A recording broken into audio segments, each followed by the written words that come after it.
सरोकार। नमस्कार, मैं हूं तृष्णा यादव। आप देख रहे हैं प्राइम टीवी।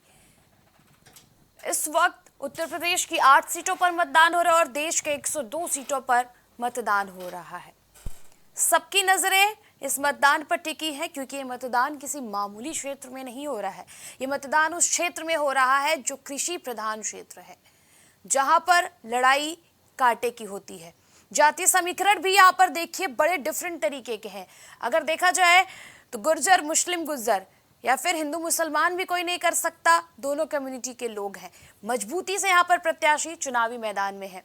102 सीटों पर कुल 8 मंत्री भी हैं, सेंट्रल मंत्री हैं जो चुनावी मैदान में है। उत्तर प्रदेश में भी एक सीट पर घनश्याम सिंह लोधी जो भारतीय जनता पार्टी से मंत्री हैं, माफ कीजिएगा संजीव बालियान मुजफ्फरनगर सीट से बीजेपी से चुनावी मैदान में है और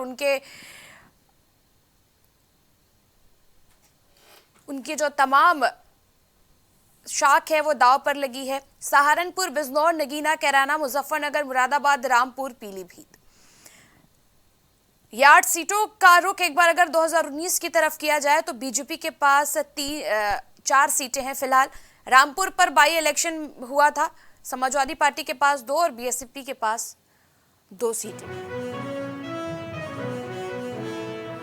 बड़ी खबर, दोपहर के 3 बजे तक 47.44% मतदान। 8 लोकसभा सीटों पर 47.44% मतदान। बिजनौर में 45.70% मतदान।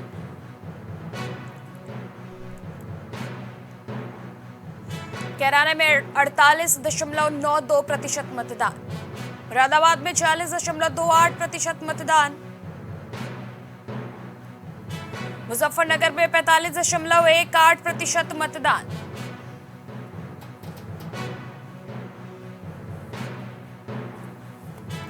नगीना में 48.15% मतदान। सुबह 7 बजे से लेके शाम 6 बजे तक मतदान की प्रक्रिया लोकसभा 2024 के लिए उत्तर प्रदेश में 8 सीटों पर चलेंगी। वहीं रामपुर में 47.77% मतदान, सहारनपुर में 53.31% मतदान। सहारनपुर दोपहर 3 बजे तक 47.44% मतदान। 8 लोकसभा सीटों पर मतदान है जारी। मैसूर में 45.70% मतदान।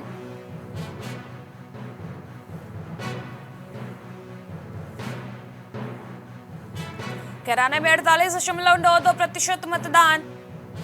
मुरादाबाद में 46.28% मतदान।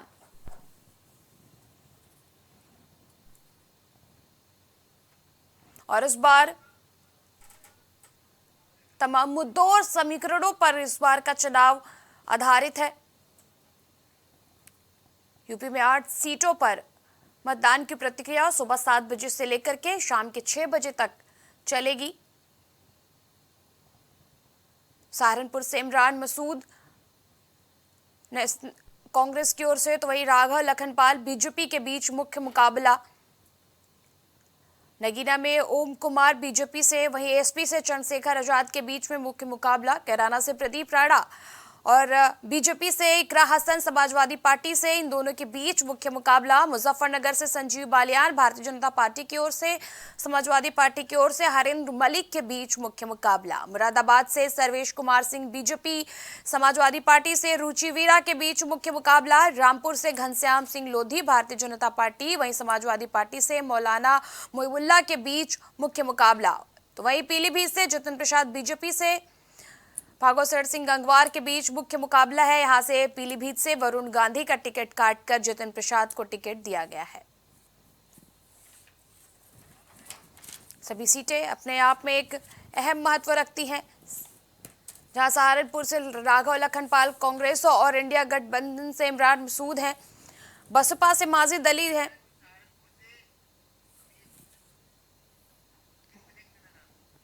2019 में चुनाव में सीट गठबंधन के बसपा उम्मीदवार हाजी फजल रहमान के खाते में गई थी। 5,04,139 वोट मिले थे। और हमारे सहयोगी अलग अलग जनपद से आप तक वोटिंग की रिपोर्ट पहुंचाने के लिए हमारे साथ जुड़ चुके हैं जोगेंद्र कल्याण, हमारे संवाददाता सहारनपुर से हमारे साथ जुड़ चुके हैं। वहीं मुजफ्फरनगर से हमारे साथ अमित कुमार जुड़ चुके हैं। बिजनौर से हमारे साथ शकील अहमद जुड़ चुके हैं। सबसे पहले हम सहारनपुर का रुख करेंगे जोगेंद्र। ये सीट कई मामलों में अहम हो जाता है। यहाँ पर मुकाबला सीधा सीधा इंडिया गठबंधन और बीजेपी के बीच में है। प्रियंका गांधी वाड्रा ने यहाँ पर रैली करके कहीं ना कहीं लोगों को समीकरण और मुद्दे बताने की कोशिश करके ये मुकाबला और मजबूत करने की कोशिश की है। फिलहाल क्या कुछ अपडेट मतदान केंद्रों से? देखिए, सहारनपुर में सीधी बात करें तो बीजेपी के राघव लोचन पाल शर्मा और कांग्रेस और सपा के गठबंधन प्रत्याशी इमरान मुसाद के बीच दोनों के बीच कांटे की टक्कर है। सहारनपुर में मुख्यमंत्री, प्रधानमंत्री और राजनाथ सिंह, मुख्यमंत्री डिप्टी सीएम राघव लोचन पाल के समर्थन में जनसभाएं भी की है। और एंड मौके पर आकर प्रियंका गांधी ने एक बहुत बड़ा रोड शो किया था 3 किलोमीटर का, जिसमें विशाल जन सैलाब उमड़ा था। और उससे अंदाजा लग गया था कि इस बार रुख जनता का किस ओर है। सहारनपुर की जनता के कई मुद्दे हैं। सबसे बड़ा मुद्दा विकास का है और सबसे बड़ा मुद्दा बढ़ती महंगाई का है। हमारे साथ अमित कुमार मुजफ्फरनगर से जुड़े हैं। अमित, संजीव बालियान, हरेंद्र मलिक के बीच सीधा मुकाबला, क्या कुछ अपडेट मतदान केंद्रों से? बिल्कुल, देखिए, मुजफ्फरनगर की अगर बात की जाए तो पश्चिमी उत्तर प्रदेश के जनपद मुजफ्फरनगर की एक हॉट सीट मुजफ्फरनगर लोकसभा समझी जा रही है, क्योंकि यहाँ पर जो भाजपा से प्रत्याशी है डॉक्टर संजीव बालियान और सपा गठबंधन प्रत्याशी हरेंद्र मलिक के बीच यहाँ चुनावी टक्कर समझी जा रही है, क्योंकि बीएसपी के कैंडिडेट भी मैदान में हैं। लेकिन जाटलैंड क्षेत्र होने के चलते दोनों की टक्कर एक मजबूत स्थिति में है। और यहाँ पर जो चुनावी समीकरण है वो पूरी तरह भाजपा प्रत्याशी डॉक्टर संजीव बालियान ने अच्छा माहौल यहाँ पर बना रखा है। और मतदान केंद्रों पर भी हम लोगों ने ग्राउंड रिपोर्ट की तो कहीं ना कहीं अब की बार तीसरी बार फिर हैट्रिक की स्थिति डॉक्टर संजीव बालियान के पक्ष में यहाँ जाती दिखाई दे रही है, क्योंकि अभी तक का जो मतदान प्रतिशत है मुजफ्फरनगर में 3 बजे तक का 47% के समथिंग है। और अभी ये प्रतिशत जो है 6 बजे तक 60% के दौरान जो है पहुंचेगा। तो मुजफ्फरनगर में अब की बार वैसे भी केंद्रीय मंत्री डॉक्टर संजीव बाल और भाजपा के प्रत्याशी संजीव बालियान की जो सीट है वो अब की बार साख पर है और उनके मान सम्मान की लड़ाई यहाँ पर समझी जा रही है, क्योंकि अब की बार भाजपा के साथ रालोद का भी साथ है। तो जयंत चौधरी ने भी यहाँ पर एक बड़ी रैली आयोजित की थी, जिसमें उन्होंने डोर टू डोर और जनसंपर्क रैली भी की थी। और कहीं ना कहीं इस सीट को बचाने के लिए उत्तर प्रदेश के मुख्यमंत्री योगी आदित्यनाथ ने भी मुजफ्फरनगर में एक रैली आयोजित की थी और जनसभा को भी संबोधित किया था। बिल्कुल, हमारे सहयोगी शकील अहमद हमारे साथ बिजनौर से जुड़े। शकील, आरएलडी से चंदन चौहान, एसपी से दीपक सैनी और बीएसपी से विजय सिंह चुनावी मैदान में है। क्या कुछ अपडेट मतदान केंद्रों से किसके फेवर में जाती हुई नजर आ रही है बिजनौर की जनता? मौजूद है हम बिजनौर के गंगा किनारे बसा हुआ जिला बिजनौर में। बिजनौर के यहाँ जो जूनियर हाई स्कूल का बूथ है उस पर हम यहाँ मौजूद है। अगर बात करें बिजनौर लोकसभा की तो बिजनौर लोकसभा से चंदन चौहान बीजेपी आरएलडी गठबंधन से और बहुजन समाज पार्टी से चौधरी विजेंद्र सिंह और इंडिया गठबंधन से दीपक सैनी। तो अगर कांटे की टक्कर की बात करें तो दीपक सैनी में और चंदन चौहान में कांटे की टक्कर है। दोनों में से कोई भी जीत सकता है। और नगीना लोकसभा की बात करें तो नगीना लोकसभा पर ओम कुमार और चंद्रशेखर में टक्कर है, लेकिन मनोज कुमार जो सपा के इंडिया गठबंधन के उम्मीदवार है उन्होंने इसे रोमांचक करके त्रिकोणीय मुकाबला बना दिया है। तो नगीना की स्थिति काफी गंभीर है, इसलिए कि कोई भी वहां पे जो है जीत सकता है। कि बहुत ही चुनाव जो है मजेदार नगीना लोकसभा में है। जी बिल्कुल, और हमारे सहयोगी सहारनपुर से हमारे साथ जुड़े हुए हैं। सहारनपुर सीट कोई मामूली सीट नहीं है जोगेंद्र। सहारनपुर सीट पर कई मुद्दे अहम हैं। वहां के कई ऐसे उद्योग है जो पॉपुलर है। खासा नाराज किसान भी नजर आए मौजूदा सरकार से, लेकिन सरकार ने डैमेज कंट्रोल पूरी की है। वजह है एमएसपी और तमाम चीजें। ये चुनाव समीकरण और मुद्दों का माना जा रहा है। प्रियंका गांधी वाड्रा ने भी रैली की, साथ ही साथ मुख्यमंत्री योगी आदित्यनाथ ने भी रैलियां किया, वहां पर जनसभाएं की। कौन से ऐसे मुद्दे हैं जो हावी होते हुए नजर आ रहे हैं? सबसे पहले किसानों की बात करें तो सहारनपुर में किसानों का करोड़ों रुपए भी गन्ना किसान लगातार सहारनपुर में अपने गन्ना भुगतान को लेकर प्रदर्शन करते हैं। पिछले साल की बात करें तो पिछले साल का भी किसानों को गन्ना भुगतान नहीं हुआ है। और मुद्दों की बात करें तो सहारनपुर में जो विकास की धारा, जिस तरह स्मार्ट सिटी का नाम नगर सहारनपुर को दिया है, नगर निगम दिया है, ऐसा स्मार्ट सहारनपुर में कुछ भी नहीं हुआ है। सिर्फ कुछ जगह ही जो वीआईपी क्षेत्र है वहां पर सड़कें बनाई गई है। जो मलिन बस्ती है, जो छोटी कलोरिया है, वहां पर अभी कोई विकास नहीं हो पाया है। इस बार जो सहारनपुर का वोटर है वो अपना रुख कहीं ना कहीं बदलने की कोशिश कर रहा है। इस बार वो चाहता है कि सहारनपुर में कोई, पिछली बार की बात करें तो पिछली बार जो सांसद फजलुर रहमान थे, वो 22,000 के वोट से राघव लखन पाल को हराकर बसपा के कैंडिडेट सांसद बने थे। पर इस बार बसपा ने भी अपना कैंडिडेट बदला है और कहीं ना कहीं जैसे कहते हैं कि जनता कहती है कि मोदी को वोट दे रहे हैं, ना कि किसी प्रत्याशी को। वही सहारनपुर में हाल देखने को मिला है। यहाँ पर सहारनपुर में कांग्रेस के इमरान मसूद गठबंधन प्रत्याशी है और राघव लखन पाल है। इन्हीं मुद्दों को लेकर लोग वोट दे रहे हैं। पर सहारनपुर में इस तरह का विकास नहीं हो पाया है। और इस बार कहीं ना कहीं कुछ ना कुछ जो कांटे की टक्कर देखने को मिलती है राघव लखन पाल और जो कांग्रेस के इमरान मसूद है उनके बीच है। तो वही समीकरण की बात करें तो सहारनपुर में 7 लाख मुस्लिम परिवार रहते हैं और 4 लाख एससी समाज के जो वोट है वो मतदाता है वो रहते हैं। कहा जाता है कि एससी और मुस्लिम समाज का वोट, आधा वोट भी जिधर पड़ जाता है वो प्रत्याशी सहारनपुर से जीत जाता है। अब 4 जून को पता चल पाएगा कि क्या प्रत्याशियों ने इस बार अपना मन बदलकर अपना वोट कहीं और दिया है या फिर वही अपना भरोसा जताया है। ये तो 4 जून के जो जब गिनती होगी उन्हें पता चल पाएगा। बिल्कुल। मेरे से अमित कुमार हमारे साथ मुजफ्फरनगर से जुड़े। अमित, संजीव बालियान, हरेंद्र मलिक दोनों कद्दावर नेता है। जनता के बीच से बातें ये भी निकल के आ रही थी कि संजीव बालियान जो क्षत्रिय वोटर्स है वो उनसे नाराज है। इसका कितना असर इस सीट पर और आज मतदान के दिन देखने को मिल रहा है?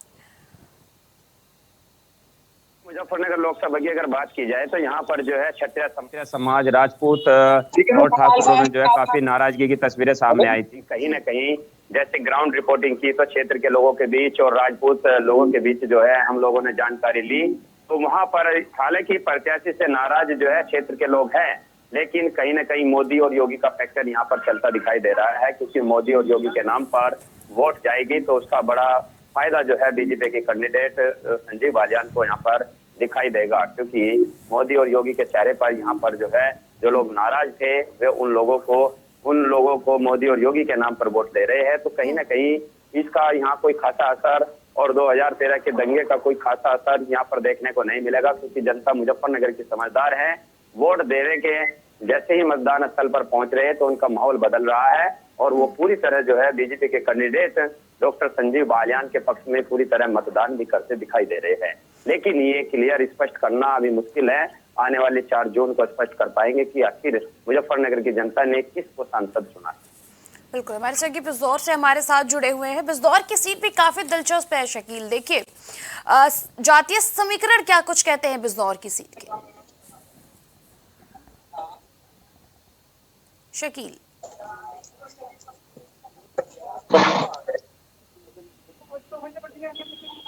शकील, बिजनौर पे जातीय समीकरण क्या कुछ कहता है इस वक्त? उत्तर प्रदेश में जातीय समीकरण एक बहुत बड़ा फैक्टर है।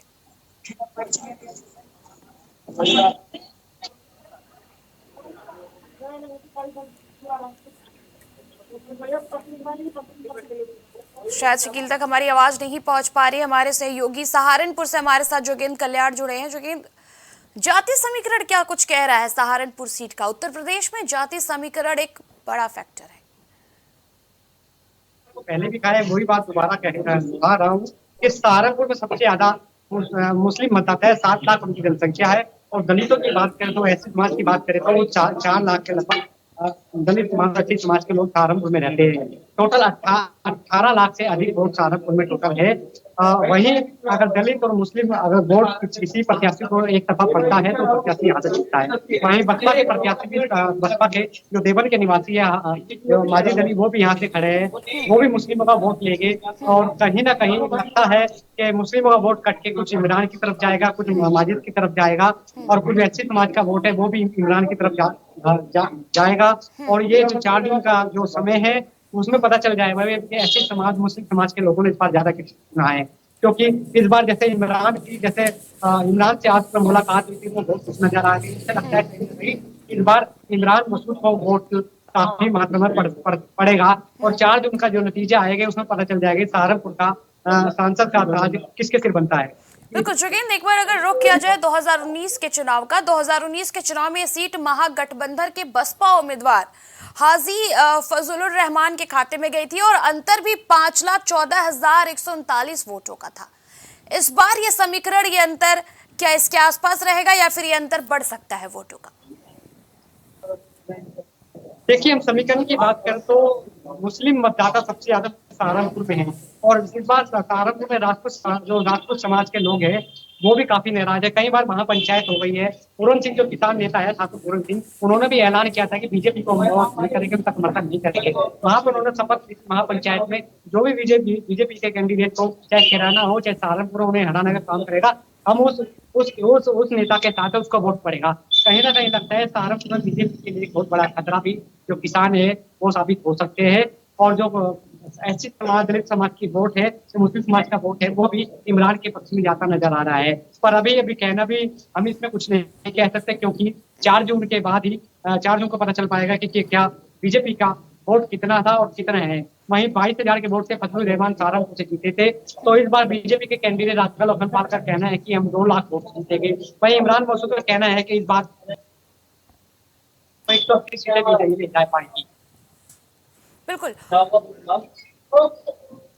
और हमारे सहयोगी अमित कुमार हमारे साथ जुड़े। अमित, इस वक्त शाम के 4:30 बजने वाले हैं, 1.5 घंटे और मतदान की प्रक्रिया चलेगी। क्या कुछ उत्साह मतदाताओं में है? क्या कुछ उत्साह के साथ मतदाता मतदान केंद्र पहुंच रहे हैं?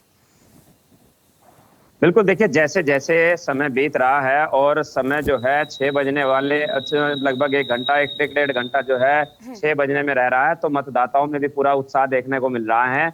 लगातार जो है क्षेत्र की जनता जो है मतदान केंद्र के बीच पहुंच रही है और लगातार मत का प्रयोग कर रहे हैं। क्योंकि मुजफ्फरनगर में जो है दोपहर तक जो है मतदान की स्पीड बहुत धीमी थी, लेकिन जैसे जैसे समय बीत रहा है तो तेजी के साथ जो है मतदाता अपने मतदान केंद्र पर पहुंच रहे हैं और मत का प्रयोग कर रहे हैं। यहाँ पर किस कैंडिडेट को क्या समझकर कौन वोट मतदाता कर रहा है वो उनका अपना निजी मामला है, और लेकिन जो है मतदाता में जो है पूरा उत्साह देखने को मिल रहा है। इस समय भी हम ग्रामीण क्षेत्र में है जो कि छपार क्षेत्र का इलाका है। यहाँ पर जो है मतदाता लगातार जो है बढ़ते नजर आ रहे हैं और समय से पहले जो है अपनी वोट को देकर लोकतांत्रिक व्यवस्था को मजबूत करना चाहते हैं। लेकिन यह ईवीएम में आज कैद हो जाएगा कि यहाँ मुजफ्फरनगर का सांसद कौन होगा। जी, मुजफ्फरनगर पर जातीय समीकरण क्या कुछ कहता है अमित? बिल्कुल, देखिए मुजफ्फरनगर में जातीय समीकरण की अगर बात की जाए तो मुजफ्फरनगर में लगभग 5.5 से 6 लाख के समथिंग जो है मुस्लिम वोटर हैं और लगभग जो है 3 लाख के समथिंग जो है जाट वोटर यहाँ पर समझे जाते हैं। 1.5 लाख से 2 लाख के समथिंग जो है यहाँ पर दलित वोटर हैं। इसी क्रम में जो है वोटरों का जो है समीकरण बना हुआ है 18-19 के समथिंग, 18.5 के 19 के समथिंग जो है पूरा वोटर है यहाँ पूरी मुजफ्फरनगर की लोकसभा सीट पर। लेकिन अगर मतदान प्रतिशत की बात की जाए तो लगभग 60% के समथिंग यहाँ पर जो है मतदान प्रति लोकसभा चुनाव में होता है। तो 60% के लगभग चुनाव यहाँ पर उम्मीद लगाई जा रही है और जिसमें 10 से 10.5 या 11 लाख के समथिंग जो है पूरा टोटल मुजफ्फरनगर लोकसभा में जो है मतदाता वोट करेगा। और ये कौन किसको वोट दे रहा है इसका फैसला जो है आज 6 बजे तक ईवीएम में कैद किया जाएगा। क्या कुछ सुरक्षा व्यवस्था मतदान केंद्रों पर किए गए अमित? किस प्रकार से प्रशासन मुस्तैद है ताकि शांति तरीके से मतदान की प्रक्रिया संपन्न हो सके? बिल्कुल, देखिए मुजफ्फरनगर लोकसभा में 868 जो है मतदान केंद्र, 1972 मतदान बूथ बनाए गए हैं, साथ ही साथ 378 जो है क्रिटिकल जो है बूथ बनाए गए हैं। और मुजफ्फरनगर में जिलाधिकारी और एसएसपी के जो है सख्त निर्देश है कि यदि कोई भी चुनाव को प्रभावित करने का प्रयास करता है तो उनके विरुद्ध कठोर कार्यवाही की जाएगी। प्रत्येक बूथ और मतदान केंद्रों पर चप्पे पर जो है पुलिस फोर्स तैनात किया गया है ताकि कहीं भी कोई माहौल खराब ना हो सके। और मुजफ्फरनगर पुलिस प्रशासन और अधिकारी और क्वालिटी पुलिस जो है लगातार प्रत्येक मतदान केंद्रों पर पहुंच रही है, वहां की व्यवस्था और माहौल को देख रही है ताकि कोई भी कहीं भी किसी भी तरीके की मतदान को प्रभावित करने जैसा माहौल देखने को ना मिले। जी बिल्कुल, अपनी नजर बनाए रखिए। फिलहाल आपका बहुत बहुत शुक्रिया हमारे साथ जुड़ने के लिए।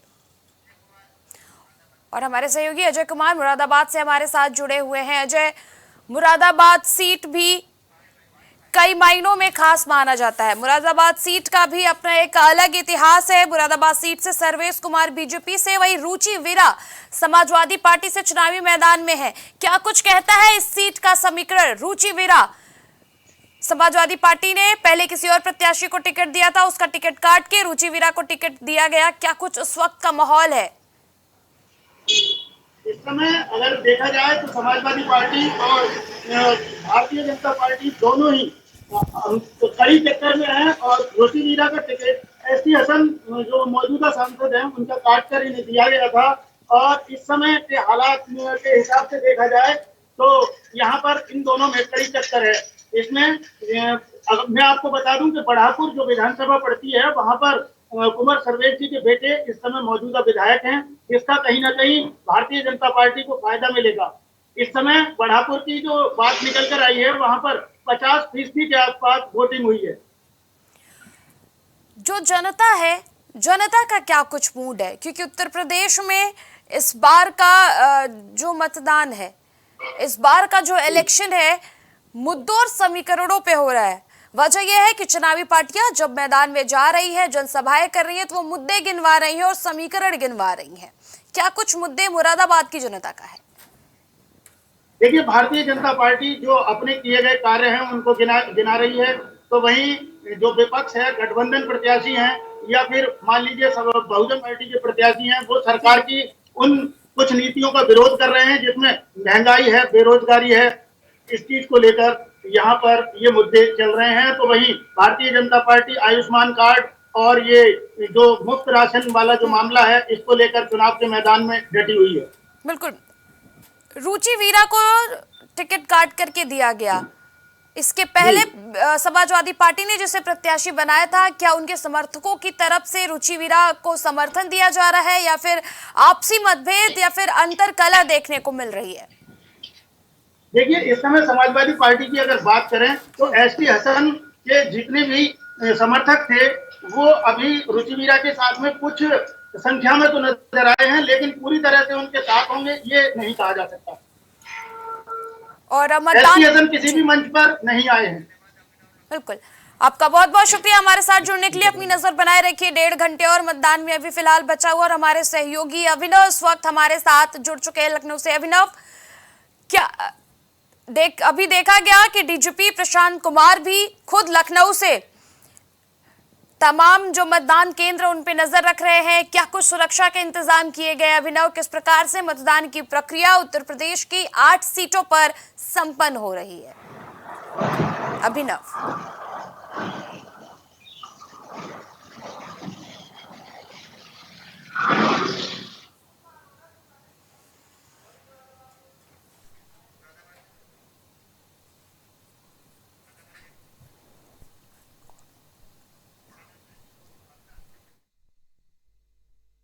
मुरादाबाद से मेरे सहयोगी अजय कुमार हमारे साथ जुड़ चुके हैं। मुरादाबाद का सीधा रुख करेंगे। मुरादाबाद में पोलिंग बूथों पर सुरक्षा के क्या कुछ इंतजाम है अजय? किस प्रकार से पुलिस प्रशासन वहां पर मुस्तैद है? देखिए, मुरादाबाद में पोलिंग बूथ की अगर बात करें तो यहाँ पर बीएसएफ के जवानों के साथ ही पीएसी और पुलिस बल यहाँ पर भारी संख्या में तैनात किया गया है। इसके अलावा जिला प्रशासन के अधिकारी लगातार बूथों का निरीक्षण कर रहे हैं। इस दौरान जिला निर्वाचन अधिकारी जो जिलाधिकारी हैं उन्होंने भी सभी बूथों के आसपास ये निरीक्षण किया है और जितनी भी व्यवस्थाएं थी उनको सही करने के दिशा निर्देश भी दिए जहां पर कमी पाई गई। अगर बात एक बार फिर से हम जनता की करें, क्योंकि जनता देखिए प्रमुख होता है, जनता का क्या कुछ मत है? कुछ लोगों से बात करने का प्रयास किया तो जो लोग हैं वो अपनी बात को स्पष्ट नहीं कह पा रहे हैं। शायद जनता ने अपना मन जो बना रखा है वो किसी के सामने लाना नहीं चाहती और सीधा ईवीएम पर जाकर ही अपने मताधिकार का प्रयोग करने में विश्वास रख रही है। बिल्कुल, और हमारे सहयोगी अभिनव हमारे साथ लखनऊ से जुड़े। अभिनव, डीजीपी प्रशांत कुमार खुद जो उत्तर प्रदेश में 8 सीटों पर लोकसभा 2024 के लिए मतदान हो रहा है उस पर नजर रख रहे हैं। क्या कुछ सुरक्षा व्यवस्था उत्तर प्रदेश पुलिस की ओर से इन 8 मतदान केंद्रों पर, इन 8 जगहों पर जहां पर वोटिंग हो रही है आज किए गए हैं? पश्चिमी यूपी की 8 सीटों पे जो है वो सुबह से लगातार मतदान जारी है और उसको लेकर लगातार पुलिस प्रशासन पूरी तरीके से अलर्ट नजर आ रहा है। डीजीपी उत्तर प्रदेश जो प्रशांत कुमार है वो खुद लगातार लखनऊ से मॉनिटरिंग कर रहे हैं और लगातार जो सुरक्षा व्यवस्था है वो भी पूरी तरीके से पूरे उत्तर प्रदेश में बने। अब तक कहीं भी किसी भी प्रकार की अशांति व्यवस्था नहीं फैली है और जो प्रशासन है वो लगातार सुबह से ही सक्रिय नजर आ रहा है। बात करें चुनाव की तो पश्चिमी यूपी की 8 लोकसभा सीटों पे सुबह से मतदान चल रहा है। इसमें मुजफ्फरनगर, पीलीभीत, कैराना, नगीना, बिजनौर समेत कुल 8 सीटें शामिल हैं जिनमें मतदान हो रहा है। इसमें कई बड़े नेताओं की जो साख है वो दांव पे लगी है। मोदी सरकार में मंत्री संजीव बालियान मुजफ्फरनगर सीट से चुनाव लड़ रहे हैं, उनका चुनाव फंसा हुआ बताया जा रहा है। समाजवादी पार्टी के प्रत्याशी हरेंद्र मलिक उनको कड़ी टक्कर देते हुए नजर आ रहे हैं। मुजफ्फरनगर में जो सरधना सीट है वहां पे छत्रियों ने वोट को लेकर बहिष्कार भी किया है, जिसके बाद से वहां बीजेपी की मुश्किलें बढ़ती हुई दिखाई दे रही हैं। हालांकि जो मुस्लिम मतदाता हैं वो दोपहर 2:30 बजे के बाद आज चूंकि जुमे की नमाज है, शुक्रवार है आज, तो जुमे की नमाज के बाद मतदान स्थलों पे जहां मुस्लिम बाहुल इलाका है वहां पे काफी भीड़ भी देखने को मिली है। बहरहाल जो मतदान है वो लगातार शांतिपूर्वक चल रहा है। अब से कुछ देर जो मतदान है वो संपन्न हो जाएगा। सुबह से लगातार 7 बजे से ये वोटिंग प्रक्रिया चालू थी और देखने लायक बात होगी कि जिन प्रत्याशियों की किस्मत आज ईवीएम में कैद हो रही है, आने वाले 4 जून को जब नतीजे आएंगे तो कौन से प्रत्याशी की किस्मत चमकेगी। जी बिल्कुल। और अभिनव देखिए, उत्तर प्रदेश के 8 सीटों के साथ ही साथ पूरे देश में, पूरे केंद्र में 102 सीटों पर आज चुनाव हो रहा है और कुल देखा जाए तो 8 मंत्री चुनावी मैदान में है, जिसमें से किरण रिजिजू के साथ ही केंद्रीय मंत्री नितिन गडकरी भी चुनावी मैदान में। हालांकि नितिन गडकरी का अपना एक अलग रिकॉर्ड है, जो सड़कों की जाल उन्होंने पूरे देश में बुनी है, कहीं ना कहीं उसका बेनिफिट देखने को मिलेगा। लेकिन उनकी सीट का समीकरण क्या कुछ कह रहा है अभिनव? बिल्कुल, देखिए देश की 102 लोकसभा सीटों पे आज चुनाव हो रहा है, जिनमें 1625 जो प्रत्याशी हैं वो मैदान में हैं। इसमें कई बड़े नेता मंत्री भी शामिल हैं, चाहे इसमें केंद्रीय मंत्री नितिन गडकरी की बात करें, चाहे आपने अन्य नेताओं की बात की, इन सभी की जो साख है वो भी दांव पे लगी है क्योंकि ये बड़े नेता माने जाते हैं। हालांकि नितिन गडकरी लगातार 3 बार से जो है वो उसी सीट से चुनाव जीत के आ रहे हैं, नागपुर सीट से, और नितिन गडकरी का भी चुनाव सेफ माना जा रहा है। लेकिन अगर हम खास बात करें पश्चिमी यूपी की, जहां 8 सीटों पे मतदान हो रहा है, यहाँ पिछली बार विपक्ष ने 5 सीटों पे जीत हासिल की थी। इसमें मुरादाबाद की सीट शामिल थी, रामपुर की सीट शामिल थी, बिजनौर की सीट शामिल थी, ऐसे ही तमाम अन्य सीटें भी शामिल थी। लेकिन इस बार विपक्ष किन सीटों पे जीत हासिल कर पाएगा ये बहुत देखने लायक बात है, क्योंकि तब बसपा और सपा का गठबंधन था, लेकिन इस बार समाजवादी पार्टी जो है वो कांग्रेस के साथ अलायंस में है। इसी के तहत सहारनपुर जो सीट है वो समाजवादी पार्टी ने कांग्रेस को लड़ने को दी थी, जहां पे 2019 में जो बसपा है वो चुनाव जीत गई थी। तो ऐसे में तमाम समीकरण बदल चुके हैं और इस बार जो लोकसभा चुनाव है वो पूरी तरीके से उलट है। सहारनपुर में सबसे ज्यादा मतदान हुआ है, 50% का जो मतदान प्रतिशत है वो सहारनपुर में क्रॉस कर लिया है, सबसे आगे सहारनपुर चल रहा है मतदान में। वहीं रामपुर जो है वो सबसे सुस्त है मतदान में। रामपुर में मतदान न होने की एक वजह यह भी है कि जो रामपुर के जाने माने नेता है, सपा के दिग्गज नेता आजम खान, वो अपने एक चीज देखिए, इस बार सबसे खास और सबसे चर्चा में रहने वाली रामपुर सीट इस बार चर्चा में नहीं है। वजह है रामपुर सीट पर कहीं ना कहीं अखिलेश यादव ने भी इतनी दिलचस्पी नहीं दिखाई है और जिसे प्रत्याशी खुद आजम खान ने बनाया, और आजम खान के समर्थकों ने ही ये आरोप लगाया कि वो जिन लोगों ने आजम खान के खिलाफ केस किए थे वो उनके विरोध में थे, मौलाना उनके घर जा करके उनसे वोट की अपील की। इस नाराजगी का कितना असर देखने को मिलेगा, और अखिलेश यादव ने कोई खास दिलचस्पी इस बार रामपुर सीट पे नहीं दिखाई। बिल्कुल, देखिए रामपुर में सपा का मतलब आजम खान है और आजम खान का मतलब भी वहां सपा है। क्योंकि सपा नेता आजम खान अपने परिवार समेत जेल में है तो वो चुनाव नहीं लड़ सकते थे। ऐसे में आजम खान की एक चिट्ठी आती है जिसमें लिखा होता है कि अखिलेश यादव खुद आके रामपुर से चुनाव लड़े। अखिलेश यादव खुद चुनाव नहीं लड़ते हैं, वो दिल्ली के एक नेता को लेके आते हैं, रामपुर से चुनाव लड़ाते हैं, मुस्लिम धर्म गुरु हैं वो। लेकिन वो जब यहाँ चुनाव मैदान में उतरते हैं तो रामपुर में जो स्थानीय सपा नेता और कार्यकर्ता हैं वो उनका विरोध कर देते हैं। तो रामपुर में एक बहुत बड़े स्तर पे समाजवादी पार्टी के भीतर गुटबाजी हुई है, इससे नकारा नहीं जा सकता है। और ये समाजवादी पार्टी को कितना नुकसान देगी ये आने वाला समय बताएगा, क्योंकि समाजवादी पार्टी ने 2019 में रामपुर सीट जीती थी, ये समाजवादी पार्टी की जीती हुई सीट थी। लेकिन 2022 में जब उपचुनाव हुए तो अखिलेश यादव प्रचार करने नहीं गए और यहाँ जो मुस्लिम मतदाता है ऐसे आरोप थे कि उनको वोट भी नहीं डालने दिया गया। तो कहीं ना कहीं इसका नुकसान समाजवादी पार्टी को देखने को मिला। इस बार फिर देखिए अखिलेश यादव रामपुर में चुनाव प्रचार में नहीं गए, वो चाहते तो रामपुर चले जाते, मुरादाबाद वो गए, तमाम अन्य सीटों पे गए तो रामपुर भी जा सकते थे, लेकिन अखिलेश यादव ने भी रामपुर से किनारा किया। अब इसका समाजवादी पार्टी को क्या कोई खामियाजा भुगतना पड़ेगा, या फिर जो रामपुर के मुस्लिम मतदाता हैं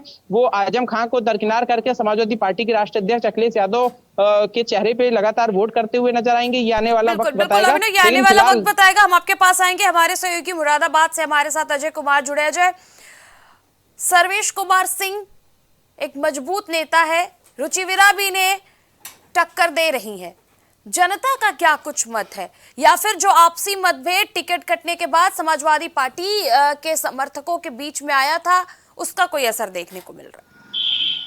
देखिए, सर्वेश कुमार जो है यहाँ पर एक मजबूत नेता है, वो 5 बार विधायक रह चुके हैं और 1 बार सांसद रहे हैं।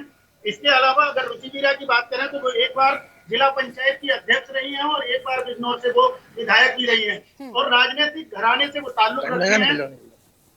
उनके पिताजी भी राजनीति में थे और इसके अलावा उनका मैका भी यहाँ पर मुरादाबाद में है, जिसका फायदा कहीं ना कहीं वैश्य समाज के वोट के द्वारा उनको मिलना लाजमी लग रहा है। बिल्कुल अजय, देखिए और 4:30 हो गए, लगभग 1-1.5 घंटे और बचे हैं जब मतदान होगा। क्या कुछ उत्साह मतदाताओं में उस वक्त मुरादाबाद पे दिख रहा है? किस प्रकार से वो मतदान केंद्रों तक पहुंच रहे उत्साह के साथ? क्योंकि दोपहर में बहुत धूप हो गया था, अब शाम का वक्त हुआ है। जी, मतदान की स्थिति 50 के आसपास पहुंच चुकी है और जहां तक उम्मीद जताई जा रही है कि लगभग 65% तक मतदान पहुंच जाएगा।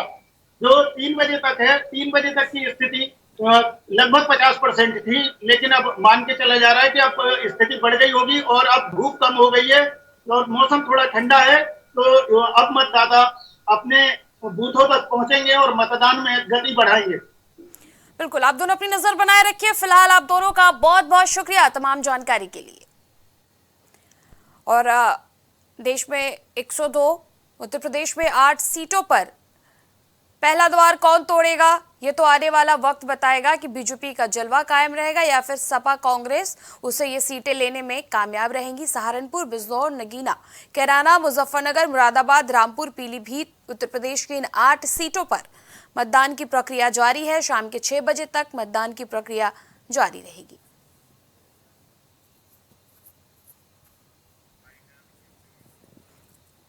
और फिलहाल रुकेंगे एक छोटे से ब्रेक के लिए। तमाम मतदान की अपडेट्स के साथ जल्द हाजिर होंगे।